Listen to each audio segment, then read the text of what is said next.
Hi guys, welcome to this channel. This reading is for air signs, energy of air signs around this time. Libra, Gemini, Aquarius.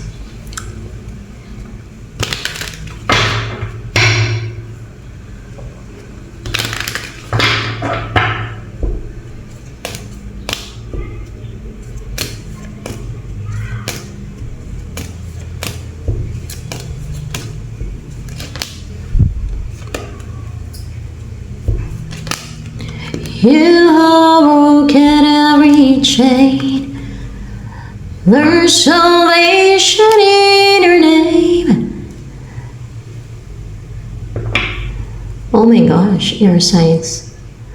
Wala na yung delays, yung mga nagpapabagal, nagpapatagal, yung mga hadlang, blocks, mapipigil.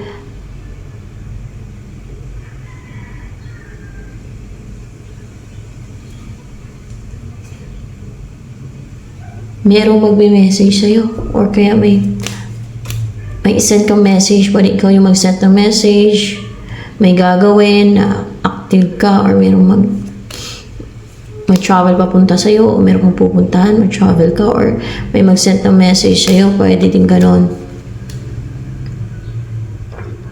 At magiging attractive ka na, blooming, good-looking, charismatic, brave, passionate, goal-driven.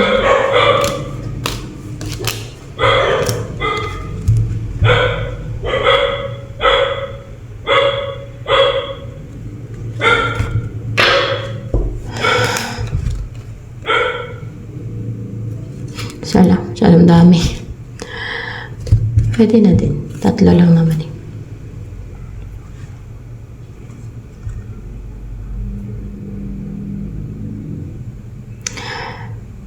Well,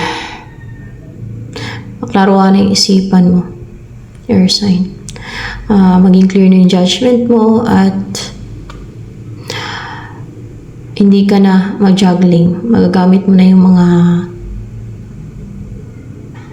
tools mo or yung mga pinagdaanan mo, yung mga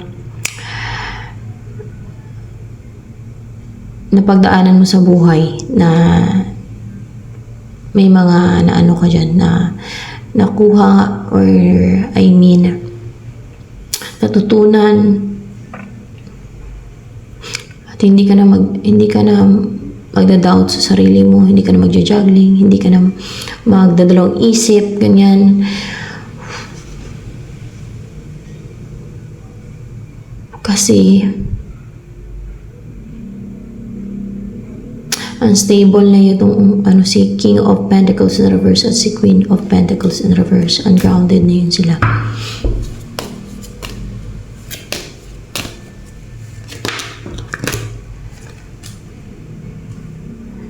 Next na mangyari sa'yo, may makakalaban ka. May makakalaban, no? Mari makipag-compete sa'yo. May mag-risk, no? Na mga atake sa'yo. May mag-take ng leap of faith na mga dalasan ito, witches eh. Pag 5 of Wands, basta makaaway ito. Para hindi mo ma-attract yung opportunity. Diba? Ano yan? Mga kampo ng kadiliman. Ano yan sila? Mga followers ni Satanas yan. Impyerno lang punta ng kaluluwa ng mga yan. Ngayon lang yung nakakangiti, nakatawa pa yan, kay buhay pa yan, pero sa kabilang buhay, impyerno na yung yan.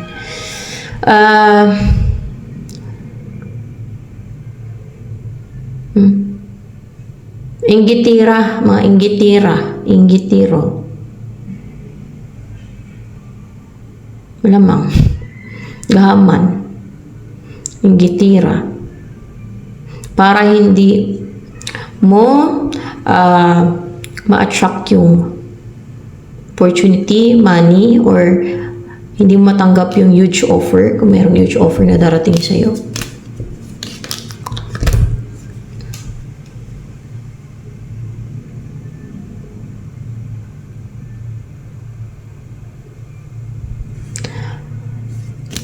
Hindi nila magawa ng deceit yan. Hindi nila makuha yung kung ano sa'yo.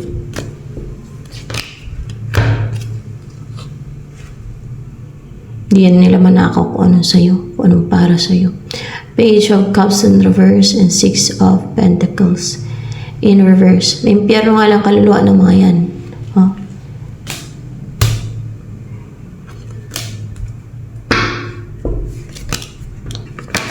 Nakaset na pala sa impyerno. Tinanong ko kung nakaset na ba sa impyerno kaluluwa nito. Oo daw.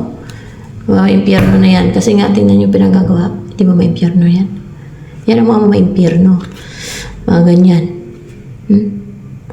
Kaya gusto nilang pigilan yung mga darating sa'yo na like opportunities, money, or even blessings or huge offer. Kasi gusto nila agawin, gusto nila nakawin, pero hindi nila manakaw yan. Hindi nila maagaw. So tingin niyo masave to? Hindi. Nakaset na kasi impyerno kaluluwa nila. Baka malapit na to sila patayin ng God. Yung mga mangkukulam na yan, mga babarang. Mga makaiba-iba yung ano nila. Ginagawa. May kulang, may barang, o ano pa. Deceit. Mga witches to yung mga magnanakaw ng ano, gusto nila nakawin. Yung sa'yo. Yung sa iba. Through their witchcraft. Kaya nga nag-aaral ng witchcraft yan eh. Kaya nga tingnan na natin. Nagsanla yan sila ng kaluluwa sa Diablo. No? Naribay ko na sanla ba sila ng kaluluwa sa Diablo, baka yung iba sa kanila binta ng kaluluwa sa Diablo. Kaya tingnan nyo yung mga ginagawa nila, mga injustice. Yan ang mga gawain nila. Kasi nga followers sa Satanas yan.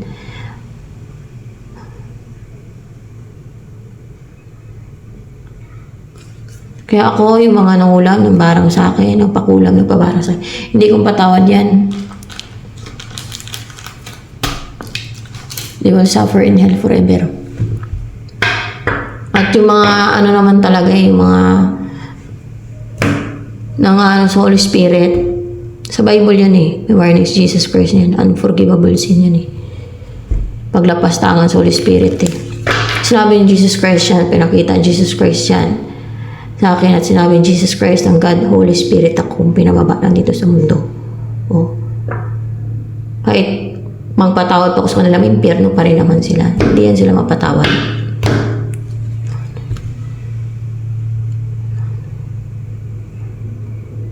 Kaya binautismo na akong Jesus Christ sa panaginip ko. Sabi niya, panahon na.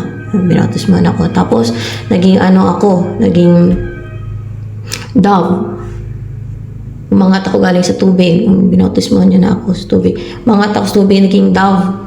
Lumiwanag ako. Yun. Lumabas yung pulse light. Lumiwanag yung pulse light. Yun ang tinatawag na pulse light. Tapos, naging humanoid na ako na may pakpak na puti. Yan. Actually, ang dami. Hindi ko na talaga kinuwento yung iba. Kasi tingnan nyo naman ang mga ginagawa ng mga ganyan. Very injustice. Merong pinapatawad ang Diyos, merong hindi. Una-una, yung paglapastangan sa Holy Spirit. Pagpatay sa mga innocent blood, hindi patawad. Innocent blood. Kagaya ng inosente na pinirape mo yung bata, pinatay mo pa. Hindi yung patawad, impyerno kanyan talaga, kahit magbago ka pa. Kahit magbago ka pa, pag Holy Spirit nilapastangan mo, yung ginawa nila sa akin, ng mga nagpakulam, nagpabarang sa akin, ng barang ng kulam sa akin, paglapastangan yun, higit pa sa paglapastangan yun.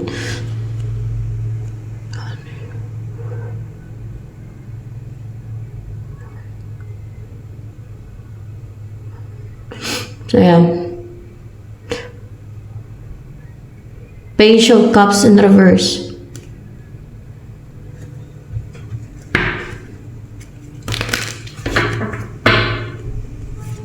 Kaya nagagawa ko yung mga imposible. Char. Imposible. Oo, nagagawa ko yun. Hindi ko lang sasabihin kasi alam niyo naman. Kaya di ba, pagawakan ko yung ulo ng tao na may kulang, pantay ang daliri, pumapantay. May barang, pumapantay, nasisend ko sa impyerno yung mga sa abyss.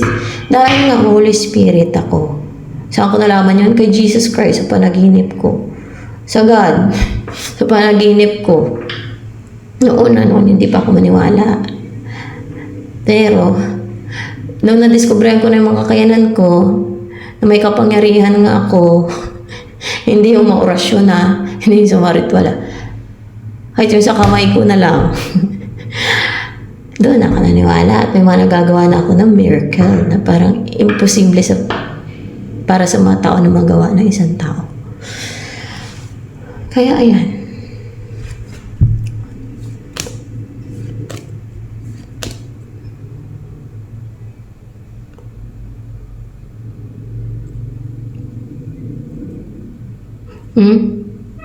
Hindi na yan sila makapag-send, hindi na yan sila makapagbigay ng kanilang like energy, their influences, their spell, anything they're sending.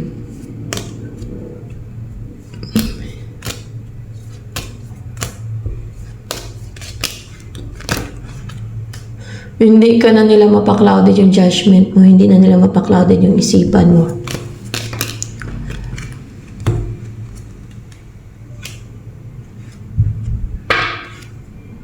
Six of Swords na High Priestess. Yung nanggayuma, tumigil na sa akin, panggayuma, okay na yon, patawad ko pa yon, no? Pero yung pangkukulam, pinakulam ako, lalo-lalo na kung dahil sa inggit, pagka-greedy nila, pinakulam nila ako, pinabarang nila ako, ng barang sa akin, ng ulam sa akin, lalo-lalo na kung driven ng inggit yan, greediness, hindi ko mapatawad yan. And it's unforgivable sin din talaga yan. Mahigit pa yan sa panlapastangan.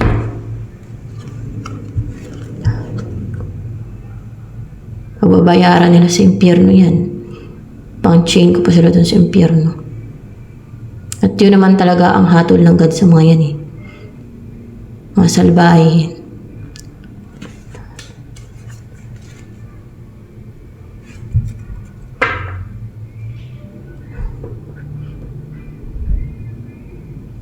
At magiging intuitive ka na or wala nang maging block sa intuition mo, sa psychic abilities mo. And makakalayo ka na, mamuhay ka na ng peaceful pag nakalayo ka na.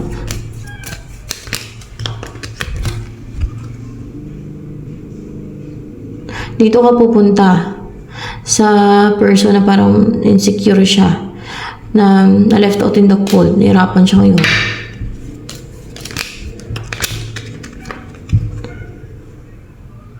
Kung mga tigal po lang yan, saglit lang, tumigil din, nila konsensya. Mapatawad ko pa yan eh, pero yung kahit palipad-hangin na isang beses lang na nagbago naman, mapatawad ko pa yan, pero yung pangkulam, pambarang, or palipad-hangin na tuloy-tuloy at mga tigal po na tuloy-tuloy, dahil driven sila ng inggit nila at mga deceit nila, hindi ko patawad yan. Hindi ko silang patawad. Di lahat ng kasalanan na ipinapatawad ng God, kagaya ng paglapastangan sa Holy Spirit, yan ang hindi talaga mapatawad yan. Totoo yan, sinabi sa akin ng God yan, pinakita sa akin ng God at ni Jesus Christ yan. Kung sino talaga ako. Pinadala lang ako dito, kaya di ba, mayroon ako mga kakayanan na wala yung iba.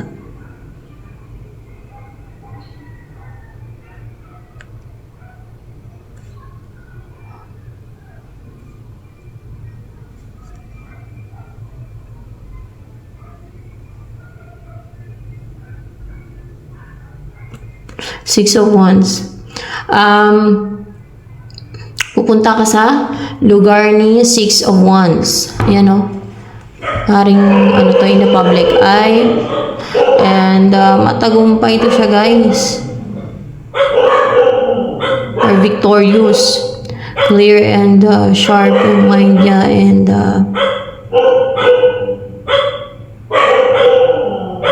cold, unemotional siya ngayon. Pero may tinatandaan to na ginawa na. Like mga deceit sa kanya. Ganyan. Grabe injustice kasi ginagawa ng mga mga witches na yan Mainggit sila, manalbahe. Six of Cups. Tapos pag nagalit ka, batuin ka nila ng mga tigalpo, orasyon, para gumaan yung loob mo sa kanila. Gano'n ang ginagawa nila para maging maamo ka sa kanila. Di ba? Kaya pinapapatay sila ng gadi. Kaya sila pinapapatay ng gadi sa Exodus 22:18 Sa totoo lang. Napaka-injustice ng ginagawa nila.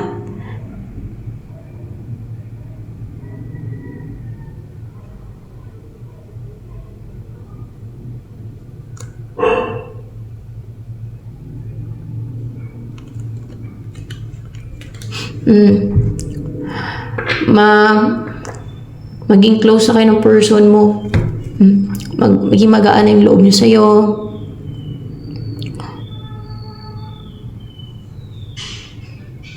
At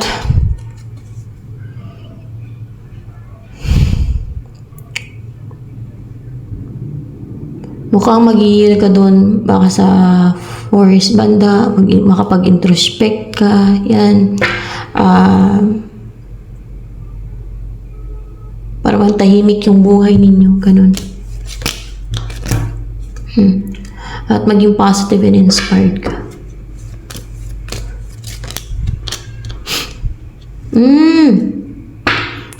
Possible it's upright. Tingin ko lang upright to. Ay, palagi kang mamamasyal sa tabi ng dagat. Yan. O maybe sa forest din. O pwede magkikita din kayong dalawa. Dito sa the world na to, mabuo kayong dalawa. You will start a relationship, a new love, a blessed life. So, ayan, ito na lamang for your sign.